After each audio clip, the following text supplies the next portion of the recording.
মন খারাপ করলে আমি আগে বসতেছি ঠাকুর মানুষের 9টা গুণ।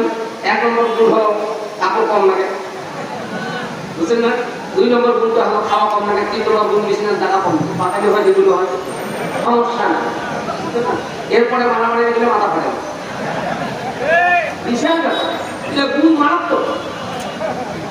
মা বলে না খাটো স্বামী যা কপাল লাগছে তা, বুঝছেন না? আগে ছিল এটা আগুনি স্পষ্ট কথা বা ওয়াশ করে যারা জানা কঠিন অবস্থা 16 বছর, ঠিক কঠিন অবস্থা, যেখানে সেখানে খালি আমি লাস্টে আল্লাহ কি বিরেন দিল, বিবেক দিল, বুদ্ধি দিল, মেধা দিল, বুঝছেন? চিন্তা করলাম বঙ্গবন্ধু যদি জাতির দিকে পারে তোর বেশি হাসতে তোর বইনি হয়ে আজকে এক বই মানে 16 বছর বাইরে বছর এখন বলছে ভাই আপনার বই করে ভাই বই কি সিরিজের বাপের বাড়ি খাইবে